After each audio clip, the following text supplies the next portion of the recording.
All right, so once your book is written, you will self-publish into Amazon's KDP, and you would just go to kdp.amazon.com. And then if you don't have an account, you would sign up for an account. So here I have all of my book that I have published. You can do an ebook for Kindle, an audiobook for Audible, paperback, and hardcover. So the funny thing is I actually didn't have any audiobooks for my books until like 1 or 2 days ago. So I was going to use an AI voice generator or like a voice cloning software to do my audiobook. I was just going to copy and paste the book into it to produce the file. But I actually just learned there's a new feature where you can actually get an AI voice directly within Amazon, which saves some time. It's super simple. So basically what you'll do is when you're coming in here, you will go to bookshelf and then you will say create. I would suggest doing, depends on if you're just doing an ebook or if you're also wanting to do a paperback. I would say create paperback. And then basically you will fill in all of this information. Right here could be the back cover of your book or whatever description. You could use ChatGPT to write your description. You'll want to say I own the copyright. I'm just going to go into one that I already have and click edit just to show you how this works. So I'm releasing a book to coincide with this course. I've started the process. So I've already inputted a lot of information, but let me just go to edit so you can see what I did. So your book title here, and then the subtitle is optional, but I definitely recommend having a subtitle to expound upon what the book is actually about. Because like if I just have this, people are going to know what the heck that means. So that's why you need a subtitle. If it's part of a series, you can say add a series, or if there's going to be more editions, author. If you have any contributors, you can add them here. Description, you can, so what I did was I just copied and pasted the back cover of my book as the description, but you could create a new description. You could use ChatGPT to write that for you. You would click this, I own the copyright, and hold the publishing rights. And of course, that. And then if you're in America, you'll want Amazon.com to be your primary. If you're in the UK, you would click this. You would just pick whichever one is relevant. And then you will select 3 categories and you can edit the categories here. So like you'll pick a category and then it'll have a drop down and then even another drop down. I might change up these keywords. I just did this quickly to kind of just get it out there to get the process started. But yeah, you would just pick some keywords that is relevant to your book. So if your book was already published, you would click this. But if not, you would click this. If your book is like all ready to go and you don't want any kind of big promotion, or gearing up for it, or a launch team or anything like that, you could just do that. But I have this scheduled. Okay, so save and continue. And then I say get a free ISBN. I'm not really sure why you would do it outside of here. Unless it's a book that's already been published, then you probably would want to do this because it probably already has an ISBN. But if not, just do this. These are the different types of paper. Do you want black and white? And if so, do you want cream paper or white paper? I always do black and white with white paper. Or you can do color with white paper. There's different trim sizes. Normally, you'll pick 6x9, which all of my previous books have been 6x9. This book is a little more, I feel like it's more of like a guide. And so I'm doing a smaller size, 5x8. So you would choose bleed if you have images or illustrations extending to the page's edge. Otherwise, use no bleed. Matte or glossy. I've always done matte. I'm changing it up this time and doing glossy. I don't have my manuscript finished yet, but when I do, you would upload it here. You can use their cover creator, but usually what I do is I just have someone in Fiverr create my book cover.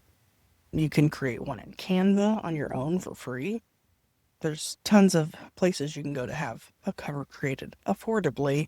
I usually do Fiverr, and the person I have do it is like $25. I like to do things pretty affordably, but all those covers you saw, it's all the same cover designer in Fiverr. But yeah, when I do have it ready, I would upload it here. AI generate content.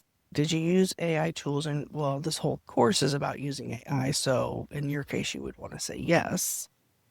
For mine, I would say So all my books prior to this, I didn't use AI because it wasn't really a thing then. But for this book that I'm putting out to coincide with this course, it will be a lot of AI because that's kind of like the whole point of what I'm covering.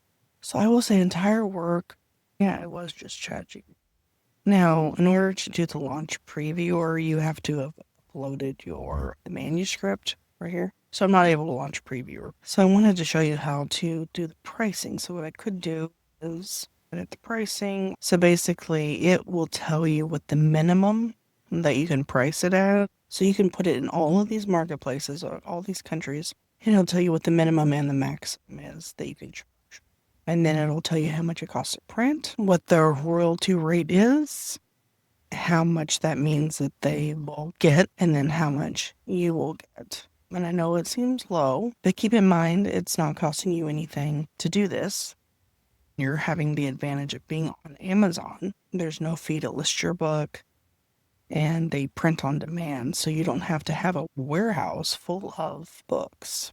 Maybe it would be different if you had to pay to have your book listed, but you don't. So anyway, so yeah, let's say you list your book for $9.95. It costs $2.30 to print. So you subtract that from that $9.95, and then whatever that difference is, they take 60%, you get 40%. But yeah, some of these have higher. Now with the audiobook, let's go there. You can have a print or hard copy or both. You can have a Kindle book, and you can also have an audiobook. And the nice thing about this is explore all voices. So there's 6 pages of voices, and you can sample. So the one that I picked is this one. His manner was not effusive. It seldom was, but he was glad, I think, to see me. With hardly a word spoken. Yeah, and you can also filter. So like if there's a particular accent, feminine, masculine, age range. So the nice thing about this too is that they will create your audiobook cover from your ebook cover. And then any updates to your ebook cover will automatically transfer to your audio book cover. Here's your ebook. So it will have those white stripes on either side. So you can do KDP select enrollment for the audiobook if your ebook is in that. The thing with me is most of my ebooks and audiobooks and Kindle books, I usually price it at the lowest. Maybe it's more likely to sell that way. So I have it $3.99. They take 60%, so you get 40%. And so that's estimated how much you would actually get. And then here is the virtual voice studio. So you can actually go in, you could add pauses, pronunciation, voice speed. Like you can actually, let's see, just like chapter voice, you can actually have different voices per chapter. You can listen to it here. Why podcasting? Before we discuss why podcasting, let's first talk about what podcasting is. I think that's an advantage of using this platform is because you can change the pauses, pronunciation, voice speed, voices, all of that. I've shown you the audiobook, the print book. Now let me show you the ebook. So edit ebook details, and you can enroll in KDP Select.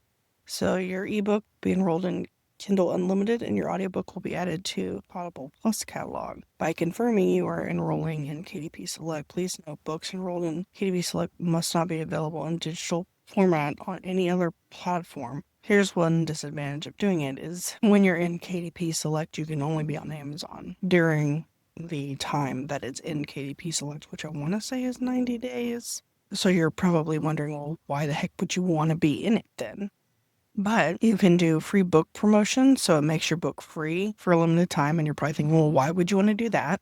But if you're using your book as a lead magnet, you really care more about getting as many readers as possible, not so much making money off the book, because you're making money off the back end. And then Kindle Countdown deal, I believe you can list it for like 99 cents during that time, if I recall. It's been a while since I've done this. Let's see how it works. It's not a permanent change. You can decide periodically whether you want to renew it. But basically, by doing it, you'll have access to a variety of programs and tools that can promote your book to a wider audience. And then go to Campaign Builder. So you can set it up to be a sponsored product or brand. So this is you running ads. This is how you would set up ads. I haven't done this in a very long time. You can choose the format, automatic or manual targeting, bid, negative keyword targeting, product targeting. So it's kind of like running a Facebook ad, but on Amazon. And then you can order author copies, which what that means is you only pay for the printing cost. So like book retails for $10, but the print price is like $2 something. So you could say one Amazon.com and then add to cart. See there it's $2.30 versus the list price of $9.95. Okay, so when it's on Amazon and someone orders directly on Amazon, it's printed on demand and they pay the $9.95 or whatever you mark your book for, and then it gets delivered from Amazon. When I launched this book, for example, I went to a podcast conference and I took 100 copies with me and I just started handing them out. It was like a glorified business card. And an average business card costs what? A penny if it's a really cheap one, maybe 25 cents, some as much as $1 if they're really fancy. I actually know someone whose business cards cost $1 each. But anyway, so anywhere from a penny to $1, depending on how nice and fancy your business card is. Well, this was basically my business card. So I went to this podcast conference and I printed up 100. It says you can order up to $999. It usually ships within 10 days. See, that's the thing, is if you order it directly from Amazon, as if you're a customer and you're paying full price, then it will print and ship within like 2 days. But if you're ordering author copies, you're only paying the print price, but the problem is it can take like 1 or 2 weeks to actually get it. So if you're going to do it, some people do this to sample it before they publish it. But if you're wanting to order a bunch of copies to hand out at a conference or mail out directly, I know other people who will get a bunch printed up and they will ship it from their own home because it's part of a book funnel, one of those free plus shipping book funnels, and then they might include something else in the package with it. So that's an awesome option. So yeah, this gives you an idea. So it's super simple to do, to get an ebook, audiobook, paperback, hardcover, which I haven't done hardcover yet because my books are so thin and small. The hardcover just doesn't make sense in my opinion. I hope that helps you kind of understand how this process works. And if you do end up publishing a book, send me a link to it. I'd love to check it out. If this seems overwhelming, this whole process, reach out to me. I do offer services where I can create your book and publish it as well. Hope this helps.